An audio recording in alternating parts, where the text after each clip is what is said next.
आपके साथ अंकिता पाल। बुलेटिन की शुरुआत करते हैं। सीएम पुष्कर सिंह धामी आपदा परिचालन केंद्र पहुंचे, जहां आईटी पार्क देहरादून पहुंचकर प्रदेश के अलग अलग स्थानों पर हो रही, आपको बताते चलें कि यहां पर पहुंचने के बाद में बारिश और नुकसान का जायजा भी लिया है। जनपद टिहरी और जनपद रुद्रप्रयाग पहुंचकर स्थलीय निरीक्षण भी किया। साथ ही पर्यटन मंत्री सतपाल महाराज और रुद्रप्रयाग विधायक भरत सिंह भी मौके पर मौजूद रहे हैं।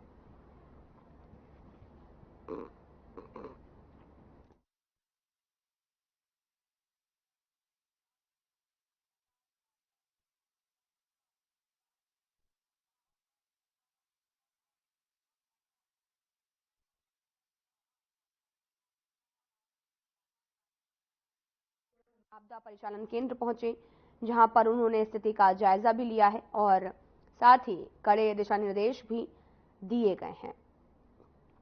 आपको बताते चलें कि लगातार बारिश से जनजीवन अस्त व्यस्त हो गया है और कुछ दिनों की राहत के बाद मंगलवार देर रात से मौसम ने फिर से करवट बदली है।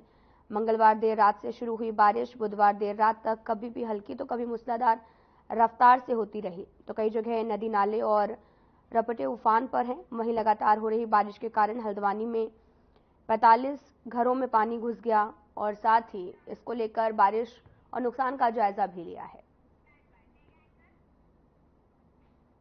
भारी बारिश को लेकर देहरादून जिला प्रशासन ने आदेश जारी किया है। कक्षा 1 से कक्षा 12 तक के सभी स्कूल और शिक्षण संस्थान बंद रहेंगे। प्रदेश के कई हिस्सों में बारिश हुई थी, जिसको लेकर यह आदेश भी जारी किया गया है। मौसम विभाग ने भारी बारिश का रेड अलर्ट जारी किया है। आपको बताते चलें कि लगातार हो रही बारिश के बाद में जनजीवन अस्त व्यस्त हो गया, तो वहीं 1 से लेके 12 तक के स्कूलों को भी बंद करने का निर्देश दिया गया है। तो फिलहाल स्कूलों को बंद किया गया है और मूसलाधार हो रही बारिश के कारण कई जिलों में अलर्ट भी जारी किया गया है और जिसको लेकर आपको बताते चलें कि कई स्कूलों को भी बंद किया गया है।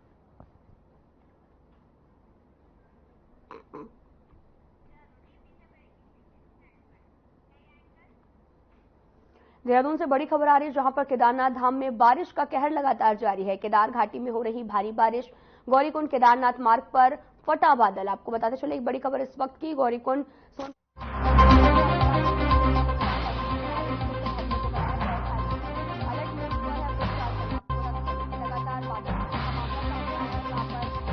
श्रद्धालु भी मौजूद हैं। आपको बताते चले कि बड़ी खबर इस वक्त की टीवी स्क्रीन पर देहरादून से, जहां पर केदारनाथ धाम में बारिश का कहर देखने को मिला। केदार घाटी में भारी बारिश जो है वो हो रही है।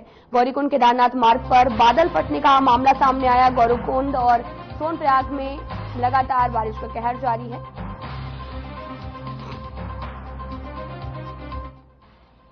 आपको बताते चलें कि बादल फटने का मामला भी सामने आया है, जहां पर नदी किनारे स्थित भवनों को भी खाली कराया गया है और सुरक्षित स्थान पर भी लोगों को लाया जा रहा है।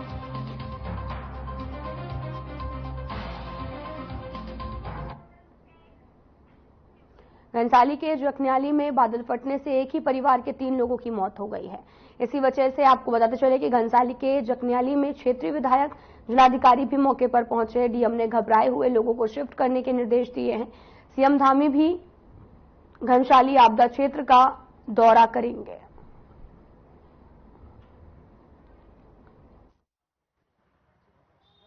पास यहाँ पर जखन्याली और मेलगांव के आसपास जो क्लाउड बस्ट हुआ था, उससे जखन्याली में 3 जनानी हुई हैं, 3 लोगों की डेथ हुई है और एक ही परिवार के हैं वो। उसके अतिरिक्त कुछ हम इंफ्रास्ट्रक्चर के डैमेज हुए हैं, जैसे कि एक ब्रिज यहाँ पर जो एक मेन हाईवे था हमारा, उसका ब्रिज डैमेज हुआ है और कुछ पशुहानि भी हुई है। बाकी जो हमारे राहत बचाव कार्य कल रात से ही लगातार चल रहे हैं और जो भी लोगों की आवश्यकताएं हैं, जो भी नीड है, उसको हम लोग अटेंड कर रहे हैं। और आगामी आने वाले टाइम में, क्योंकि ऐसा बताया जा रहा है कि पहले भी यहाँ पर ऐसी 10 साल पूर्व भी यहाँ पर ऐसी ही सिमिलर एक आपदा आई थी, तो उसके लिए परमानेंट नेचर के क्या हम रिलीफ वर्क कर सकते हैं उस पर।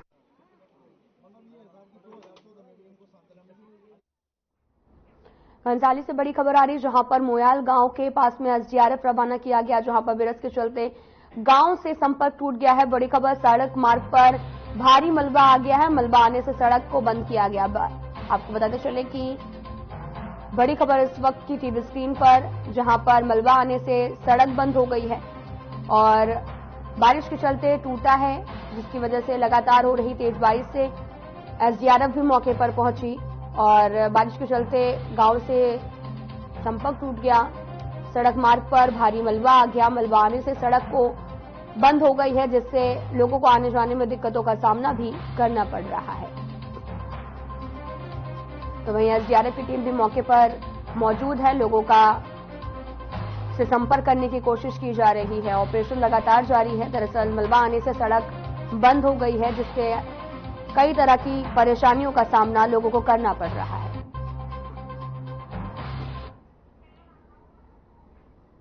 रुड़की में भारी बारिश की वजह से मकान की छत गिर गई। आपको बताते चले कि मकान के नीचे कई लोगों के दबने की सूचना भी मिली है। वहीं छत गिरने से 2 बच्चों की दबकर मौके पर मौत हो गई है। आधा दर्जन लोगों के घायल होने की भी सूचना मिल रही है, जिन्हें उपचार के लिए अस्पताल भी भेजा गया है। पुलिस ने मौके पर पहुंचकर राहत कार्य भी शुरू कर दिया है।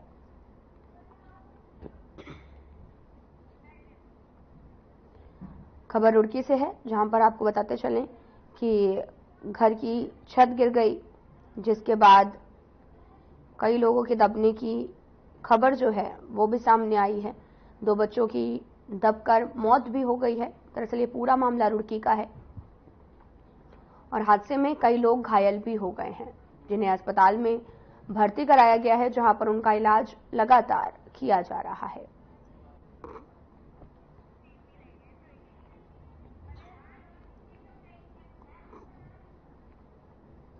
आपको बताते चलें कि खबर रुड़की से है। हादसे में कई लोग घायल हो गए हैं, जिन्हें अस्पताल में भर्ती कराया गया, जहां पर उनका इलाज भी जारी है और वहीं 2 बच्चों की दबकर मौत भी हो गई है।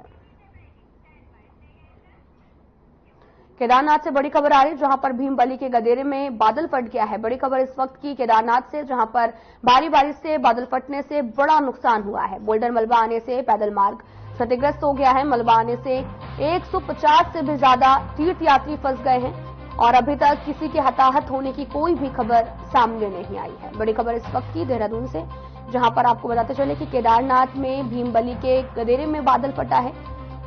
भारी बारिश के चलते ये बादल फटा। बोल्डर मलबा आने से पैदल मार्ग क्षतिग्रस्त हो गया। मलबा आने से 150 से भी ज्यादा तीर्थयात्री फंसे हुए हैं और जिनका रेस्क्यू भी किया जा रहा। फिलहाल किसी के हताहत होने का कोई भी मामला सामने नहीं आया है।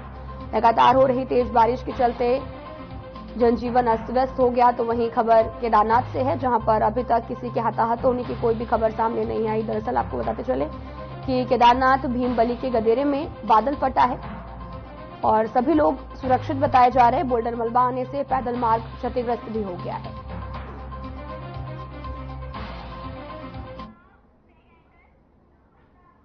राज्य के कई क्षेत्रों में हो रही भारी बारिश, जिस वजह से देर रात सचिव आपदा प्रबंधन से फोन पर बात कर अतिवृष्टि से प्रभावित क्षेत्रों और राहत से बचाव कार्यों की जानकारी प्राप्त हुई है। पूर्व में दिए गए निर्देशों के अनुरूप जिला प्रशासन, एनडीआरएफ और एसडीआरएफ की टीमों को अलर्ट पर रखा गया है। इसी के साथ केदारनाथ धाम की यात्रा कर रहे श्रद्धालुओं को सुरक्षित स्थान पर भी पहुंचा दिया गया है।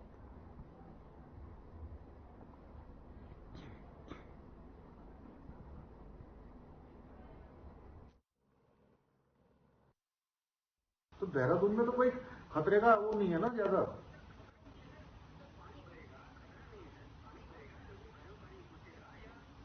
उधर रुद्रप्रयाग चमोली में सब ठीक है।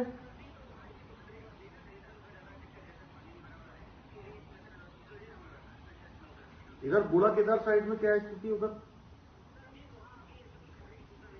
उत्तरकाशी वगैरह में?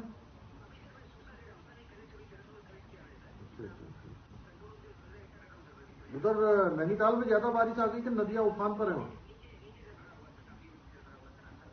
अच्छा, और जागेश्वर वगैरह में बादल फटा है, मैंने सुना है।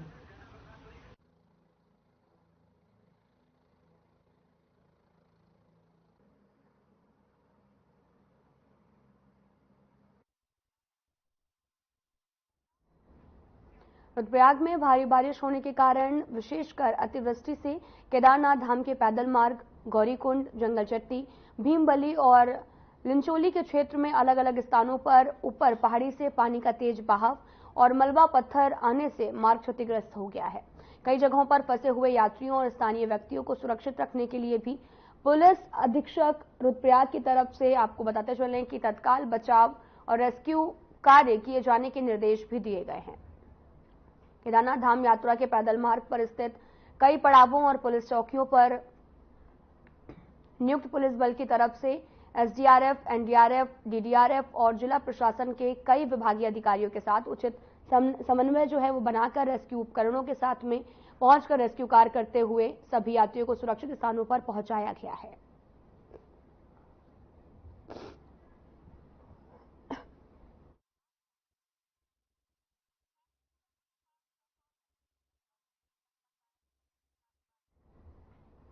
उत्तराखंड में स्थित करोड़ों हिंदुओं की आस्था का केंद्र केदारनाथ धाम एक बार फिर से चर्चाओं में है। केदारनाथ धाम को लेकर कांग्रेस और बीजेपी के बीच में उत्तराखंड में जमकर राजनीति हो रही है। कांग्रेस जहां एक तरफ हरिद्वार से केदारनाथ बचाओ यात्रा निकालकर सरकार को घेरने में लगी है, तो वहीं बीजेपी कांग्रेस की इस यात्रा को ढकोसला बता रही है।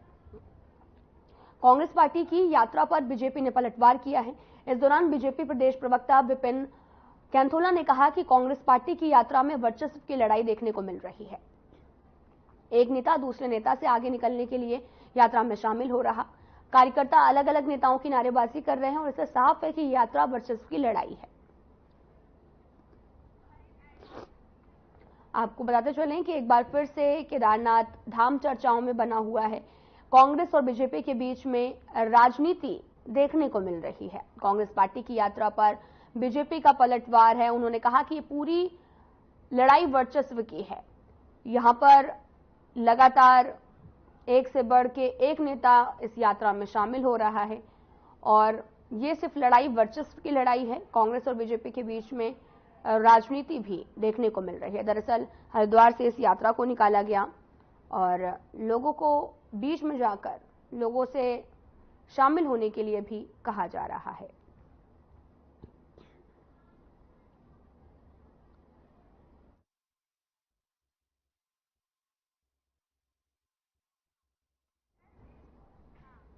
जिलाधिकारी सोनिका मीणा ने डेंगू पर रोकथाम के लिए सभी विभागों को अलर्ट मोड पर रखा है।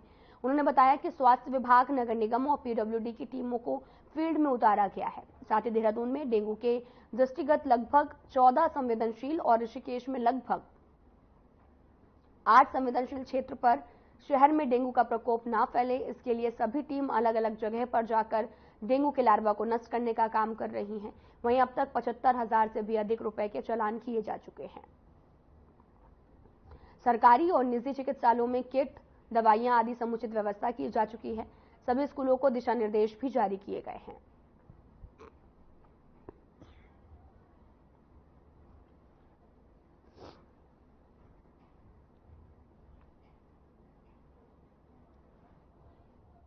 हमारे द्वारा चालान की कार्रवाई की जा रही है। करीबन 75,000 प्लस हमारे चालान, 75,000 रुपए का चालान हमारे द्वारा किया गया है। उसके अलावा जो हमारी लार्वा का जो हम लोग डोर टू डोर सर्वे करते हैं, वहाँ पे कुछ संवेदनशील एरिया जैसे ननूखेड़ा हो गया, बंगाली कोठी हो गई, नेहरू ग्राम हो गया, यहाँ पे जा जाके हमारी टीम, करीबन 14 एरिया हैं जो संवेदनशील हैं, वहाँ पे हमारी टीम जा जाके इंस्पेक्शन कर रही है और लोगों को भी अवेयर कर रही है कि जो पानी भर जाता है तो उसको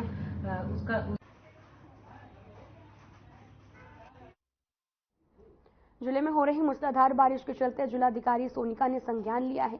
शहर का जायजा लेते हुए डीएम आपदा कंट्रोल रूम पहुंची। इस मौके पर नगर मजिस्ट्रेट और संबंधित अधिकारी भी मौके पर मौजूद रहे। डीएम ने जिले के तहसीलों और स्थापित कंट्रोल रूमों से क्षेत्र में हो रही लगातार बारिश के चलते अद्यतन सूचना की जानकारी भी ली है। संबंधित अधिकारियों को अलर्ट रहने के भी जरूरी दिशा निर्देश दिए गए हैं। डीएम ने संबंधित अधिकारियों को निर्देशित किया है, भारी बारिश के चलते संभावित आपदाओं की दृष्टिगत अलर्ट रहे, साथ ही जलभराव की स्थिति त्वरित गति से राहत बचाव कार्य करें। इसके साथ ही उन्होंने सभी उप जिलाधिकारियों को दूरभाष पर निर्देशित किया और बारिश के दौरान अलर्ट रहें और नदी नालों के किनारे कोई विचरण न करे, इस बात को लेकर गंभीरता से लेना सुनिश्चित करें।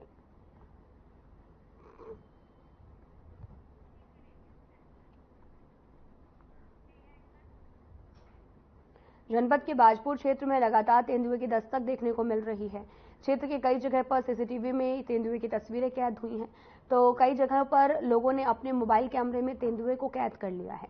एक सीसीटीवी में पालतू कुत्ते की शिकार करने की लाइव वीडियो कैद हो गई, जो तेजी से वायरल हो रही है। वहीं वन विभाग इन घटनाओं पर एकदम से सुस्त रवैया भी अपना रहा है और ऐसा लगता है कि जैसे वन विभाग मूकदर्शक बनकर तमाशा देख रहा है। ऊधम सिंह नगर में तेंदुए कईयों को घायल कर चुके हैं। काफी लंबे समय से क्षेत्र में तेंदुए की मौजूदगी भी बनी हुई है, जिससे लोगों में दहशत का माहौल है। वहीं वन विभाग के डीएफओ उमेश चंद्र तिवारी ने बताया कि टीम द्वारा गश्त करते हुए सर्च अभियान भी चलाया गया, लेकिन तेंदुआ नहीं मिला है।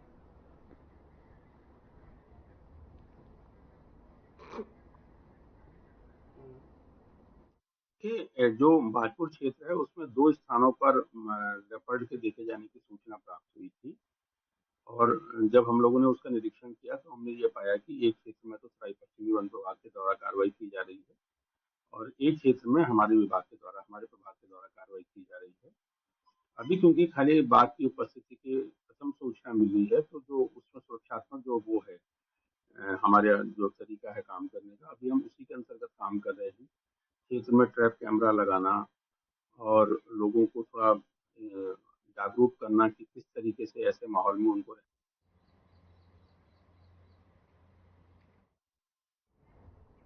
हाल ही में मुख्य सचिव राधा रतूड़ी ने निर्देश जारी किए हैं, जिसमें उन्होंने कहा कि यात्री वाहनों में अब डस्टबिन होना अति आवश्यक है, जिसको लेकर परिवहन विभाग भी अब सख्त मोड पर है। दरअसल परिवहन अधिकारी शैलेश तिवारी को भी माने तो उनका कहना है कि जो भी यात्री वाहन उत्तराखंड के अंदर एंट्री करते हैं या फिर चारधाम यात्रा में जाते हैं, सभी पर डस्टबिन होना अनिवार्य है। इसके लिए आदेश जारी किए गए। हालांकि पहले भी ये नियम था और सभी वाहनों के अंदर डस्टबिन होना अनिवार्य है, लेकिन इस पर कोई भी ध्यान नहीं दिया जाता है। लेकिन अब मुख्य सचिव के निर्देश के बाद में इसको सख्ती से लागू कराया जा रहा है। यदि कोई व्यक्ति अपनी गाड़ी में डस्टबिन नहीं रखता है तो उस पर चलानी कार्रवाई भी हो जाएगी। इसके साथ ही उन्होंने बताया कि परिवहन विभाग डस्टबिन को लेकर अब सख्त हो गया है। सभी चेक पोस्ट पर इसकी चेकिंग भी की जा रही है।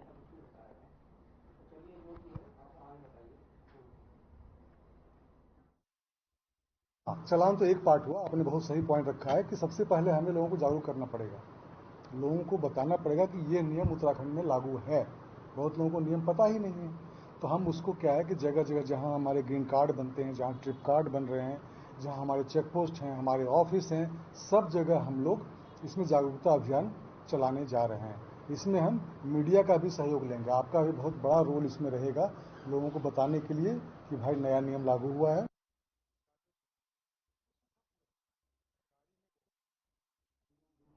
हल्द्वानी में चौराहों में रोड चौड़ीकरण के दौरान बड़ी संख्या में सालों पुराने पेड़ जद में आ रहे हैं, जिसके पीडब्ल्यूडी को लोगों का विरोध भी झेलना पड़ा है। लेकिन अब अधिकारी और प्रशासन की कोशिश के बाद में 44 चिन्हित पेड़ों को रिलोकेट करने की भी प्रक्रिया शुरू हो चुकी है।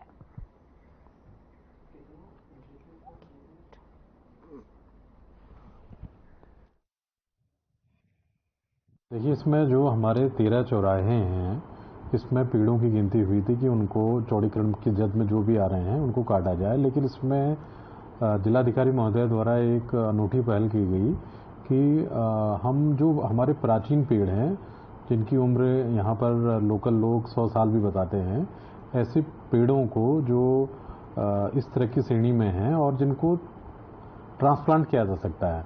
खास तौर पर ये हमें एक्सपर्ट से पता चला कि फाइकस प्रजाति के पेड़ जिसमें पाकड़ है, पीपल है, जो भी चौड़ी पत्ती के पेड़ हैं, उनको ट्रांसप्लांट किया जा सकता है। तो इस पर 40 पेड़ों का लिस्टिंग की गई।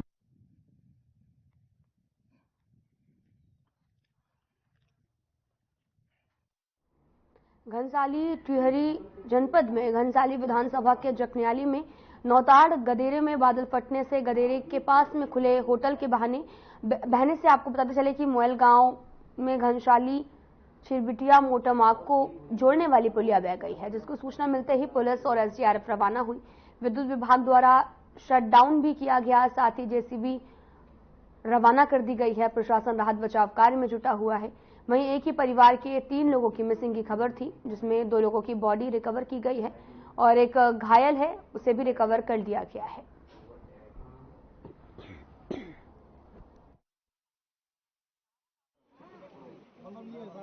बेलगांव के आसपास जो क्लाउड बस्ट हुआ था उससे जखनियाली में 3 जनहानि हुई है, 3 लोगों की डेथ हुई है और एक ही परिवार के हैं वो। उसके अतिरिक्त कुछ हम इंफ्रास्ट्रक्चर के डैमेज हुए हैं, जैसे कि एक ब्रिज यहाँ पर जो एक मेन हाईवे था हमारा, उसका ब्रिज डैमेज हुआ है और कुछ पशुहानि भी हुई है। बाकी जो हमारे राहत बचाव कार्य कल रात से लगातार चल रहे हैं और जो भी लोगों की आवश्यकता है, जो भी नीड है, उसको हम लोग अटेंड कर रहे हैं। और आगामी आने वाले टाइम में, क्योंकि ऐसा बताया जा रहा है कि पहले भी यहाँ पर ऐसी 10 साल पूर्व भी यहाँ पर ऐसी ही सिमिलर एक आपदा आई थी, तो उसके लिए परमानेंट नेचर के क्या हम रिलीफ वर्क कर सकते हैं, उस पर भी ध्यान दें। उत्तरकाशी में मोरी के खसाड़ी गांव में हुए ब्लाइंड मर्डर केस का पुलिस ने पर्दाफाश कर दिया है। इस मर्डर केस के पुलिस ने 2 आरोपियों को गिरफ्तार किया है। आरोपी नेपाली मूल के बताए जा रहे हैं। इन आरोपियों ने चीड़ की फट्टी से वार कर एक शख्स की हत्या की थी, जिसके बाद उसके शव को केदार गंगा में फेंका था। हालांकि पुलिस ने कार्रवाई करते हुए आरोपी को गिरफ्तार भी कर लिया है।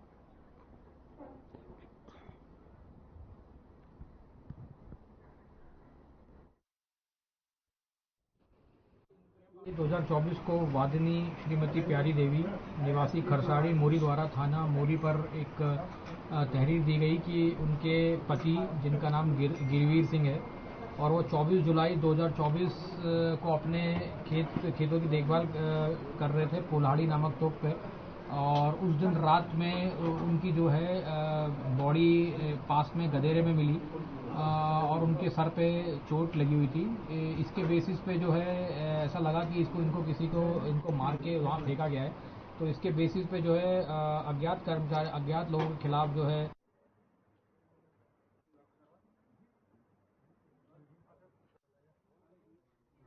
पौड़ी गढ़वाल जिले में भारी बारिश के ऑरेंज अलर्ट को देखते हुए 1 अगस्त को स्कूलों में छुट्टी की गई है। जिलाधिकारी ने भी कक्षा 1 से 12 तक के सभी स्कूलों में छुट्टी का आदेश जारी किया है। भारी बरसात को देखते हुए सभी अधिकारियों को अलर्ट पर रहने के निर्देश दिए गए हैं और मौसम विभाग ने टिहरी और पौड़ी जिले में भारी बारिश का रेड अलर्ट भी जारी किया है।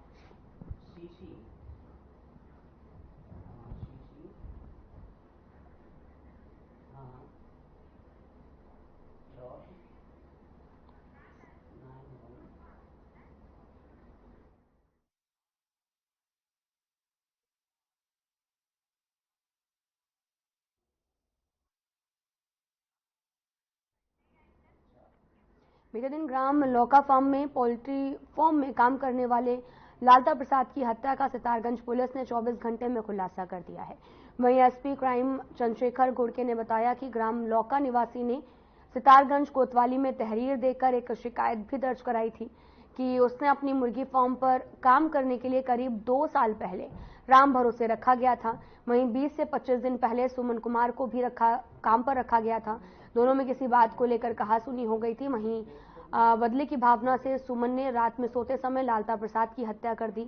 हत्यारों को गिरफ्तार कर लिया गया। साथ ही प्रयुक्त किए गए सीमेंट के पत्थर आदि को बरामद भी कर लिया गया है।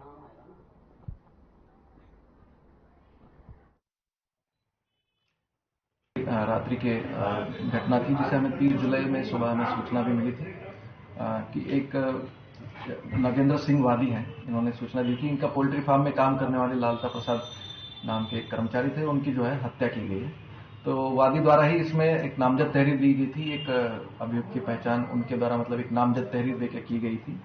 उनके यहाँ पे पूर्व में काम करने वाला सुमन कुमार एक कर्मचारी था, जिसके ऊपर उन्होंने संदेह जताया था।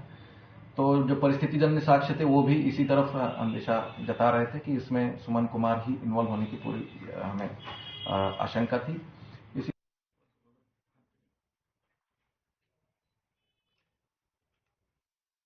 राजबुड़े में इतना ही। नमस्कार।